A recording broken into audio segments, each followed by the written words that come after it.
Russia యుద్ధం రాను రాను తీవ్ర రూపం దాల్చుతుంది. అంతర్జాతీయంగా రష్యాపై వస్తున్న ఒత్తిడితో పుతిన్ వెనక్కి తగ్గుతారని అందరూ భావిస్తున్న తరుణంలో పరిస్థితి మరింత దారుణంగా మారుతోంది.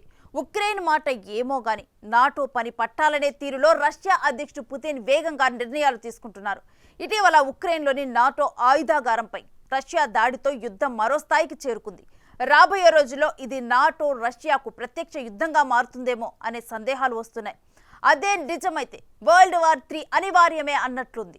ఇప్పుడు నాటో అగ్రదేశాలు రష్యాపై ప్రత్యక్ష దాడికి దిగుతాయా? రష్యా చేసిన దాడిలో విదేశీ సైనికుల మృతిపై పాశ్చాత్య దేశాలు ఎలా స్పందిస్తాయి? ఉక్రెయిన్ రష్యా యుద్ధం త్వరలో రష్యా నాటో యుద్ధంగా మారనుందా?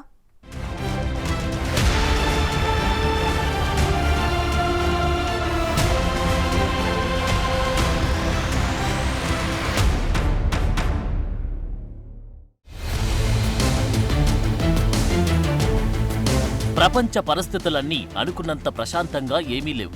ఇప్పటికే మిడిల్ ఈస్ట్ లో యుద్ధం ఇజ్రాయెల్ హమాస్ ను దాటేసి ఇరాన్ లెబనాన్ల వరకు చేరింది. ఏ క్షణమైనా మధ్యప్రాచ్యంలో యుద్ధం 2 దేశాలకు మించి వ్యాపించొచ్చనే అభిప్రాయాలున్నాయి. ఇలాంటి పరిస్థితుల మధ్య 2.5 ఏళ్లుగా నడుస్తున్న రష్యా ఉక్రెయిన్ యుద్ధంలో కూడా నాటకీయ పరిణామాలు చోటు చేసుకుంటున్నాయి.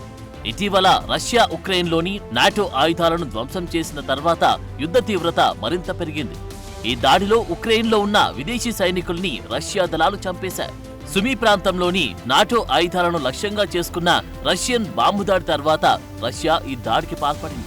ఒడెసాలోని ఉక్రెయిన్ విదేశీ సైనికులపై రష్యా దళాలు విరుచుకుపడ్డాయి. ఒడెసా నౌకాశ్రయంపై రాకెట్ దాడులు ప్రారంభించాయి. ఒడెసాలో పాశ్చాత్య సైనిక పరికరాలను నిర్వహించే విదేశీ కిరాయి సైనికులు ఉన్నారు. వీరంతా నాటో సహకారంతో అక్కడ పనిచేస్తున్న సైనికులు. అయితే ఈ బాంబు దాడి ఫలితంగా ఉక్రెయిన్ కోసం పనిచేస్తున్న విదేశీ కిరాయి సైనికుల్లో గణనీయమైన ప్రాణనష్టం జరిగింది. ఈ దాడిలో రష్యా భూగర్భ దళ అధికారి సెర్గీ లెబెదేవ్తో సహా 20 మంది కిరాయి సైనికులు మరణించారని, దాదాపు 50 మంది గాయపడ్డారని నివేదికలు తెలియజేస్తున్నాయి.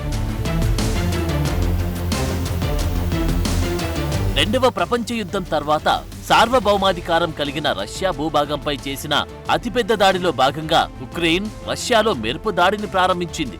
ఆగస్టు 6 నుండి రష్యా కుర్స్క్ లో ఉక్రేనియన్ దళాలతో పోరాడుతోంది. ఇందులో భాగంగా రష్యా వెస్ట్ కుర్స్క్ ప్రాంతంలో నాటో దేశాల నుండి పొందిన ఆయుధాలతో ఉన్న ఉక్రేనియన్ నిఘా విధ్వంసక విభాగాన్ని రష్యన్ దళాలు ధ్వంసం చేశాయి. అమెరికా, స్వీడన్ తయారు చేసిన చిన్న ఆయుధాల నమూనాలను కుర్స్క్ ప్రాంతాల్లోని క్రెమ్యాను గ్రామానికి సమీపంలో ఉక్రేనియన్ విధ్వంసక బృందం లిక్విడేషన్ సైట్ వద్ద స్వాధీనం చేసుకున్నారు. స్వీడన్ తయారు చేసిన ఆటోమేటిక్ కార్బన్ 5 ఆస్టాల్ రైఫిల్ తో పాటు అమెరికా తయారు చేసిన M4 కార్బన్ ఆస్టాల్ రైఫిల్, M2 బ్రౌనింగ్ మిషన్ గన్లు కూడా స్వాధీనం చేసుకున్నారు. అయితే ఊహించని పరిణామంతో ఉక్రెయిన్ సందిగ్ధంలో పడినట్లు కనిపిస్తోంది. నిన్నటి వరకు నాటో సహకారంతో రష్యా లోపలికి దూసుకెళ్లి యుద్ధం చేసిన ఉక్రెయిన్ ఇప్పుడు ఆటలో బొమ్మలా మారినట్లు కనిపిస్తోంది.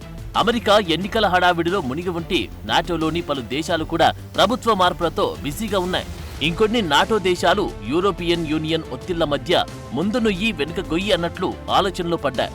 ఈ పరిస్థితుల మధ్య రష్యా అటు ఉక్రెయిన్ మౌలిక సదుపాయాలను నాశనం చేయడమే కాకుండా ఉక్రెయిన్కు సహాయార్థం పంపిన విదేశీ ఆయుధాగారాలపై కూడా గురిపెట్టింది. దీంతో ఉక్రెయిన్ రష్యా యుద్ధం కాస్త నాటో రష్యా యుద్ధంగా మారుతుందా అనే సందేహాలు వస్తున్నాయి.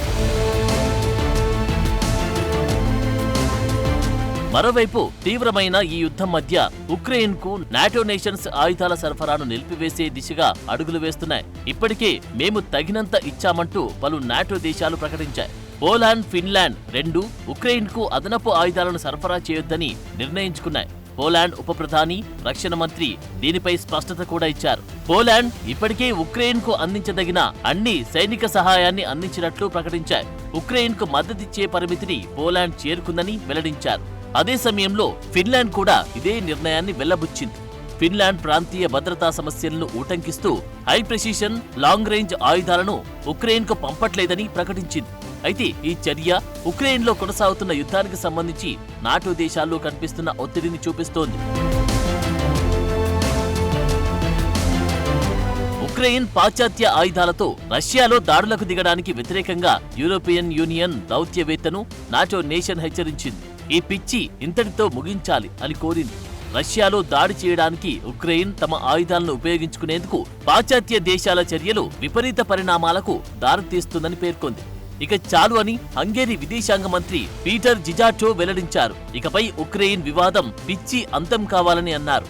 మెజార్టీ యూరోపియన్ యూనియన్ దేశాలు, బ్రసెల్స్ ఎలైట్ ఇక్కడి బ్యూరోక్రాట్లతో కలిసి సంపూర్ణ యుద్ధానికి దారితీసే విధంగా వ్యవహరిస్తున్నాయని, ఆచరణాత్మకంగా ఈ యుద్ధం మనోవ్యాధిలా చాలా మందిని గుడ్డివారిని చేస్తుందని వ్యాఖ్యానించారు.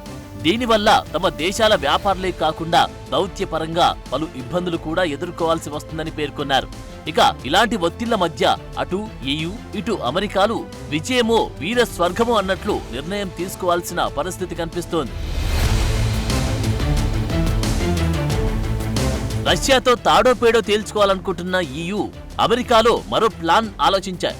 రష్యా లోపల పాశ్చాత్య ఆయుధాలను ఉపయోగించడంపై ఉన్న ఆంక్షలను ఎత్తివేయాలని యూరోపియన్ యూనియన్ అగ్ర దౌత్యవేత్త ఉక్రెయిన్ మద్దతుదారులపై ఒత్తిడి పెంచుతున్నారు.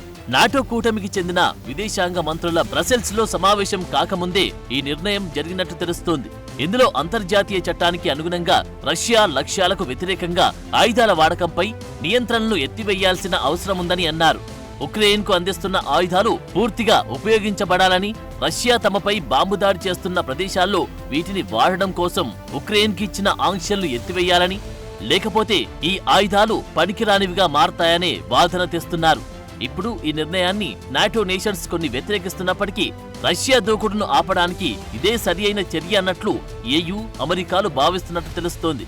దీనికి తోడు EU దౌత్యవేత్త బొరెల్తో కలిసి మాట్లాడిన ఉక్రెయిన్ విదేశాంగ మంత్రి డిమిట్రో కులేబా రష్యా గెలిస్తే మిత్రపక్షాలు తమను తాము నిందించుకోవాల్సి వస్తుందని అన్నట్లు సమాచారం. కనుక ఈ యుద్ధంలో నాటో అగ్రనేతల ఎంట్రీ అనివార్యమని అనుమానాలు పెరిగాయి.